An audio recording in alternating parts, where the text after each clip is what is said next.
తల్లిదండ్రులు కావాలనుకునే మీ కలని నిజం చేసుకోండి. ఆర్థిక స్థితికి అనుకూల పద్ధతిలో మామ్ ఐవీఎఫ్ తో.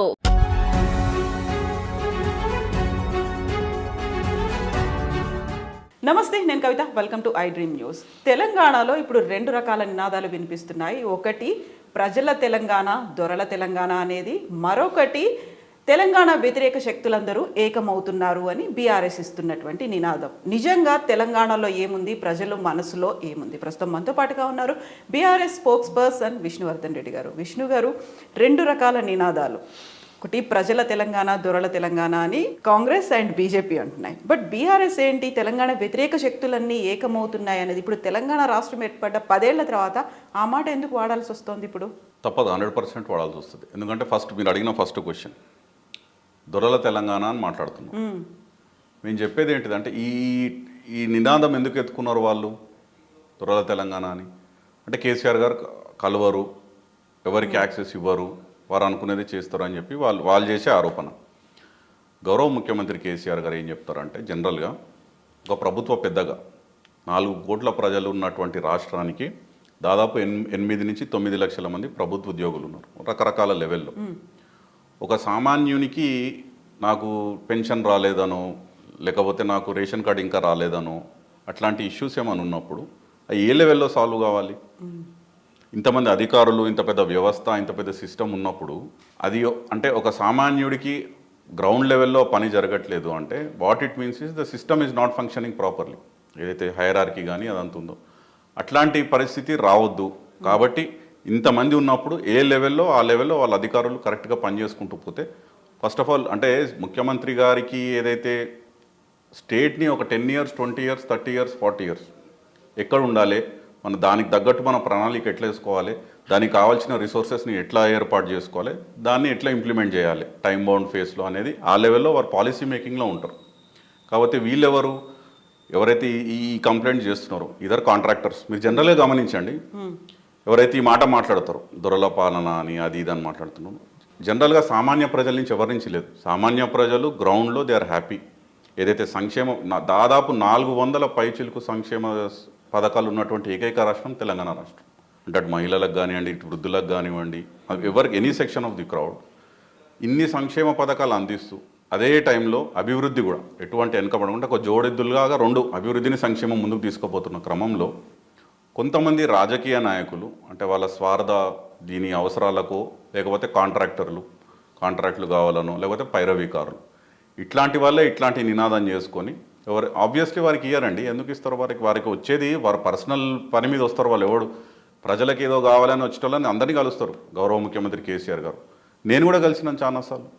ఇప్పుడు నేను పార్టీలో పని చేసుకుంటూ వెళ్తున్నాము, వారు పిలిచి మాట్లాడి నన్ను ఈ ఎంకరేజ్ని బాగా పనిచేస్తున్నావు చెయ్యి అన్నట్టు వారు నన్ను ప్రోత్సహించారు. అంటే కల్వరు అనేది ఒక పెద్ద, అంటే ఒక గోబల్స్ ప్రొపగాండా బయట చేసిరు.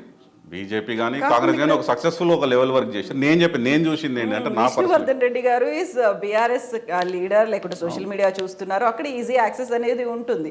అంటే అదే కదా మీరు అనేది. ఇప్పుడు ఈటల రాజేందర్ గారి కంప్లైంట్ ఏముండేది, నన్ను కలవలేదు, నేను మంత్రి కూడా. తప్పది. ఎప్పుడైతే నువ్వు తప్పు చేసినావో, ఎప్పుడైతే ఈటల రాజేందర్ గారు తప్పు చేసిరో, ఎప్పుడైతే అసైన్డ్ భూములను వారు కబ్జా చేసినారనే ఆరోపణ వచ్చినప్పుడు ముఖ్యమంత్రి గారు ఎంక్వైరీ చేసినారు. దానికి ఆబ్వియస్లీ అట్లాంటి ఆరోపణ ఉన్నప్పుడు ఎట్లా కలుస్తామంటారు? అది క్లియర్ అయిపోయి నాకేం లేదని రేపు కేసు అయిపోయి కోర్టులో డెసిషన్ ఇచ్చి ఏం తప్పు లేదన్నప్పుడు కలుస్తారు, తప్పేం లేదు. కాకపోతే అట్లాంటి ఒక ఆరోపణ ఉన్నప్పుడు, తీవ్రమైనటువంటి ఆరోపణ ఉన్నప్పుడు కలుస్తాము అన్నప్పుడు ఆబ్వియస్లీ ఇప్పుడు ఎందుకు కలుస్తారండి? ఇప్పుడు తప్పు చేసిన వాళ్ళని కలవరు గౌరవ ముఖ్యమంత్రి గారు. ఎవరైతే అదే చెప్తున్నా మీకు ముందు, ఈ ఆరోపణలు చేసిన వాళ్ళు చూడండి మీరు, ఒక గోబల్స్ ప్రొపగండా. ఎవరైతే కరప్షన్ అలిగేషన్స్ ఉన్న వాళ్ళు, లేకపోతే కాంట్రాక్టర్లు, లేకపోతే పైరవీకారులు, ఇట్లాంటి వాళ్ళని కలవరు. సామాన్య ప్రజలకు ఏం కావాలో వాళ్ళకి తెలుసు. సామాన్య ప్రజలకు ఆకలి ఏంది, వాళ్ళకి కావాల్సింది ఏంది, వాళ్ళకి ఏం చేయాలో వాళ్ళకి గౌరవ ముఖ్యమంత్రి గారికి తెలుసు. ఆ దిశగానే వాళ్ళు చేసుకుంటూ వెళ్తున్నారు. అది అయిపోయింది.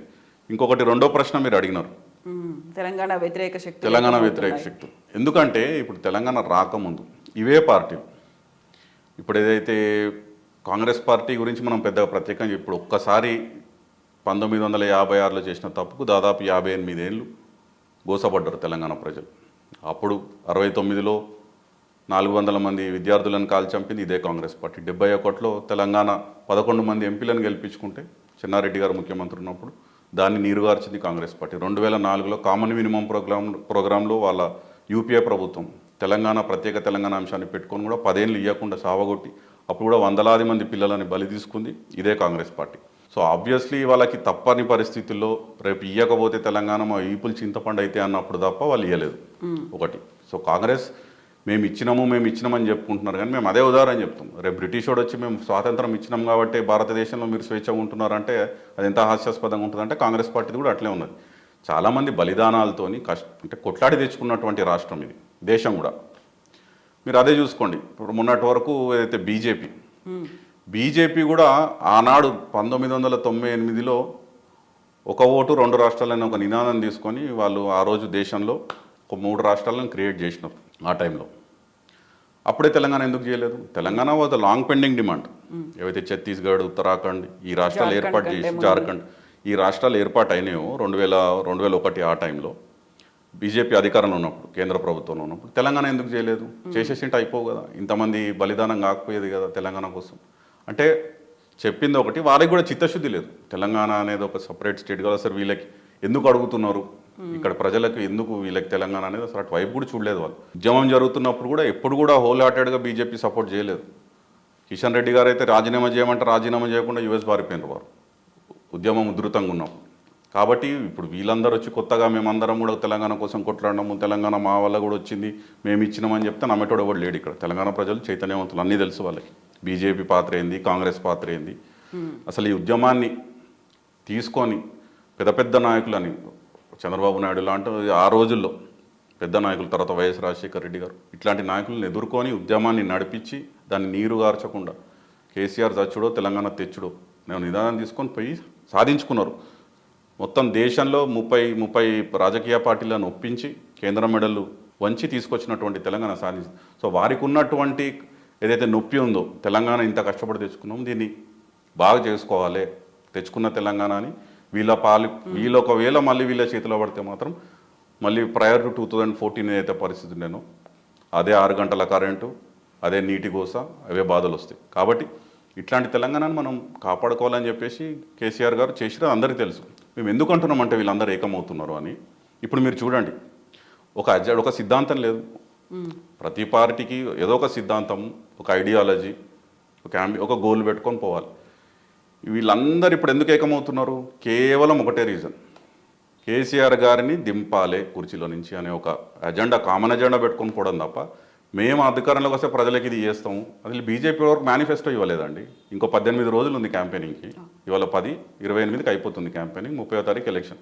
18 రోజులు ఉంది, ఇప్పటికీ వాళ్ళకి మేనిఫెస్టోనే లేదు బీజేపీకి. అంటే వాళ్ళంతా ఏం ట్రై చేస్తున్నారు? షర్మిల గారు మొన్నటి వరకు వారు కాంగ్రెస్ పార్టీని తిట్టిరు. వైఎస్ రాజశేఖర రెడ్డి గారు బతుకుంటే ఉమ్మేసేవారు కాంగ్రెస్ పార్టీ. నేను ఉన్నాయి వీడియోస్, వారు స్వయంగా ప్రెస్ మీట్లో మాట్లాడింది. రేవంత్ రెడ్డి ఒక దొంగ, గజ దొంగ, అట్లాంటి వాడి చేతులకు పోయింది కాంగ్రెస్ పార్టీ అని చెప్పి ఆవిడే మాట్లాడినారు. ఇప్పుడు మరి కాంగ్రెస్ పార్టీకి సపోర్ట్ ఏంటిది? అంటే అక్కడ లోపాయకార ఒప్పందం ఏం జరిగింది? ఏదో ప్యాకేజ్ అందింది, వారు సైలెంట్ చేసుకొని దొంగలు అందరూ మాదే ఎజెండా అంత ఒకటే కాబట్టి కేసీఆర్ గారిని టార్గెట్ చేసి ఇది. కానీ అందుకే చెప్తున్నాం, తెలంగాణ వ్యతిరేకులు కాంగ్రెస్ కానివ్వండి, వైఎస్ఆర్ టీపీ కానివ్వండి, ఇంకా వేరే చిన్న చిత్కా పార్టీలు ఏమన్నా కానివ్వండి, కలిసి రేపు కేఏ పాల్ గారు కలిసినా కలవనివ్వండి. మేమనేది ఒకటే, లయన్ ఎప్పుడు సింగిల్గానే ఒంటరిగానే వస్తుంది, గుంపులు వేరే వస్తాయి, రానివ్వండి. ఇది ఇప్పుడు కొత్త కాదు. 2014లో ఒంటరిగానే పోయినారు కేసీఆర్ గారు, గెలిచినారు 63 సీట్లు. 2018లో ఒంటరిగానే పోయినారు. ఆ రోజు కూడా వాళ్ళందరూ కలిసి మహాకూటమి అని పెట్టుకొని వచ్చినారు. టీడీపీ, ఇవే వామపక్షాలు, కాంగ్రెస్ అందరూ కలిసి వచ్చినారు. ఆ రోజు కూడా ఒంటరిగా పోయినాం, 88 గెలిచినాం. ఈ రోజు కూడా అదే చెప్తున్నాం మేము. 2020 ఇంకొక 20 రోజుల్లో వీళ్ళందరూ కలిసి కొట్లాడతారు. రేపు 88 దాటి ఇంకో 2-3 సీట్లు ఎక్కువనే వస్తాయి బీఆర్ఎస్ పార్టీకి. సో ఇప్పుడు బీజేపీ పవన్ కళ్యాణ్తో పొత్తు పెట్టుకోవడం, అందులో తెలంగాణలో 8 స్థానాల్లో పోటీ చేయడం అనేది, is it going to make any change? Not at all. ఎందుకంటే ఇప్పుడు పవన్ కళ్యాణ్ గారు వారు అసలు తెలంగాణ వచ్చినప్పుడు ఏం చెప్పినారండి? వారు నేను 10 రోజులు తినలేదు, ఉపవాసం ఉన్నాను, తెలంగాణ ఏర్పడ్డందుకు నాకు నచ్చలేదు, నాకు బాధ అయింది అని చెప్పినారు. అంటే తెలంగాణ ఏర్పడడమే ముందు నుంచి వారికి ఇష్టం లేదు. ఐడియాలజీ చూడండి. ఇదే ప్రధానమంత్రి మోడీ గారు కూడా పార్లమెంటు సాక్షిగా పార్లమెంట్లో నిలబడి తల్లిని చంపి బిడ్డను వేరు చేసిర్రు, అన్యాయము తెలంగాణ ఎట్లా చేసిర్రు అని చెప్పేసి వారు కూడా ఒకటి కాదు 2-3 సార్లు మాట్లాడినారు. తెలంగాణ ఏర్పడి స్పెషల్ సెషన్లో కూడా అన్యాయం అంటే అసలు వారికి అసలు తెలంగాణ ఏర్పడడమే ఇష్టం లేదు. సో వారిద్దరికి పొత్తు కుదిరింది, మంచిదే. తెలంగాణ ప్రజలకు అర్థమైపోయింది ఎవరు తెలంగాణ వ్యతిరేకులని. ఏదైతే ఇప్పుడు పవన్ కళ్యాణ్ గారు వస్తున్నారు, ఇద్దరు పవన్ కళ్యాణ్ గారి ఐడియాలజీ, మోడీ గారి ఐడియాలజీ సెట్ అయింది. బికాజ్ ఇద్దరికి తెలంగాణ ఏర్పడడం ఇష్టం లేదు, నంబర్ 1. నంబర్ 2, ఇప్పుడు ప్రజలు వస్తారు అంటే, ఫిలిం స్టార్ వస్తున్నారు అంటే ఎవరైనా చూడడానికి వస్తారు, అవన్నీ ఓట్లకు కన్వర్ట్ కావు. ఇప్పుడు చిరంజీవి గారు కూడా పెట్టినారు అప్పుడు 2009లో 2009లో ప్రజారాజ్యం పెట్టిరు. ఆ రోజు కూడా చాలా సభల్లోకి ఎక్కడ పెట్టినా పెద్ద ఎత్తున ప్రజలు వచ్చారు. ఏమైందండి ఎన్నికల్లో?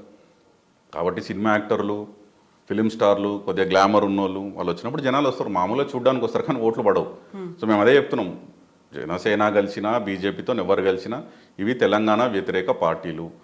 గత 9.5 సంవత్సరాలలో మోడీ ప్రభుత్వం తెలంగాణకు ₹1 పని చేయలేదు. విభజన హామీలు ఒక్కటి కూడా నెరవేర్చలేదు. ఒక్కటంటే ఒక్క విద్యా సంస్థ కూడా ఇవ్వలేదు. మీకు ఒక్క IIIT లేదు, ఐసర్ లేదు, NID లేదు, నవోదయ పాఠశాలలు లేవు. అంటే అక్కడ మనకి పాలసీ ఉంది కేంద్ర ప్రభుత్వంలో, ప్రతి జిల్లాకు ఒక నవోదయ పాఠశాల ఉండాలి అని చెప్పి. దేశం మొత్తం 84 నవోదయ పాఠశాలలు ఇచ్చింది మోడీ ప్రభుత్వం, తెలంగాణకు ఒక్కటి కూడా రాలేదు. దేశం మొత్తం మీద 157 మెడికల్ కాలేజీలు ఇచ్చింది మోడీ ప్రభుత్వం, అందులో ఉత్తరప్రదేశ్లో 22 ఇచ్చారు, తెలంగాణకు ఒక్కటి ఇవ్వలేదు. అంటే క్లియర్గా కనబడుతుంది కదండి ప్రజలకు. విభజన హామీలు, కాజీపేట రైల్వే కోచ్ ఫ్యాక్టరీ కానివ్వండి, బయ్యారం ఉక్కు ఫ్యాక్టరీ కానివ్వండి, 4000 మెగావాట్ల థర్మల్ ప్లాంట్ కానివ్వండి, చాలా ఉన్నాయి అంశాలు. ఒక్కటంటే ఒక్కటి 9.5 సంవత్సరాల సమయం ఇచ్చింది, ఏది చేయలేదు. ఎప్పుడు చూసినా రావడము, విషం కక్కడము, ఇక్కడ ప్రభుత్వం మీద బురద చల్లడము, 2-3 మాట్లాడతారు వాళ్ళు. కుటుంబ పాలన అంటారు. వాళ్ళ పార్టీలో ఉన్నది వాళ్ళ క్యాబినెట్లోనే సగం మంది కుటుంబ పాలన అంటే డైనాసిటీ నుంచి వచ్చిన వారు. ఇప్పుడు వారి క్యాబినెట్లో, మోడీ గారి క్యాబినెట్లో పీయూష్ గోయల్ ఎవరండి, ధర్మేంద్ర ప్రధాన్ ఎవరు, అనురాగ్ ఠాకూర్ ఎవరు, జ్యోతిరాదిత్య సింధియా ఎవరు? వీళ్ళందరూ వాళ్ళ ఫాదర్సో అంత కుటుంబాల రాజకీయాలలో ముఖ్యమంత్రులు, ఎంపీలు ఉన్నవారే. అందులో నుంచి నీ క్యాబినెట్లో నీ చుట్టూ కూర్చున్న వాళ్ళే పరివారవాదు. తెలంగాణకు వచ్చి పరివారవాదం అంటాడు, అర్థం పర్థం లేని ఇది. ఇంకొకటి రెండవది వారు వచ్చేది ఒక 5-6 పరివారవాదం అంటారు, లేకపోతే కరప్షన్ అంటారు. ఇక కరప్షన్ గురించి మోడీ గారు మాట్లాడినా, కాంగ్రెస్ మాట్లాడినా హాస్యాస్పదంగా ఉంటుంది. మోడీ గారు ఇప్పుడు వారి పార్టీలో మీరు ఎగ్జాంపుల్ చూడండి, హిమంత బిశ్వా శర్మ, ఆయన మీద CBI కేసు నడుస్తుండే, పోయి జాయిన్ అయిపోయాడు. కాంగ్రెస్ నుంచి బీజేపీలకి ముఖ్యమంత్రి పదవి ఇచ్చారు. మన దగ్గర నుంచి పోయినటువంటి సుజనా చౌదరి 6,000 కోట్ల ఆయన స్కామ్లో ఇన్వాల్వ్ అయ్యిందని చెప్పి ఎన్ఫోర్స్మెంట్ డైరెక్టరేట్ అఫీషియల్ ట్విట్టర్లో ట్వీట్ చేసింది సుజనా చౌదరి మీద 6,000 కోట్లు. ఆయన పోయి కండుగా కప్పుకున్నాడు, కేసులు ఆగిపోయింది.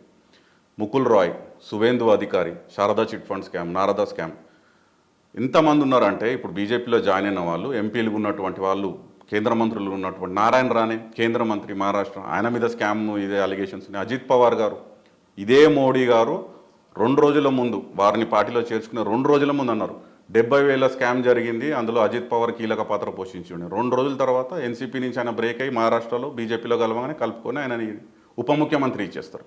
అంటే ప్రజలు కనీసం నవ్వుకుంటారు. 2 రోజుల ముందు మాట్లాడింది ఎట్లా మారిపోతుంది? కాబట్టి పరివారవాద గురించి, కరప్షన్ గురించి కాంగ్రెస్ మాట్లాడినా బీజేపీ, ఇంకా కరప్షన్ గురించి కాంగ్రెస్ అసలే మాట్లాడకూడదు. అందరూ A to Z of scams మేము చెప్తాం. A for Adarsh, B for Bofors, C for Commonwealth, D for Devas Antrix, నేను Z వరకు చెప్పగలుగుతాం. కాబట్టి కాంగ్రెస్ మాట్లాడడం అనేది, బీజేపీ మాట్లాడడం అనేది, పరివారవాద గురించి, అవినీతి గురించి ఎంత తక్కువ మాట్లాడితే అంత బెటర్. జనాలు నవ్వుకోరు ఈ 2 పార్టీలు.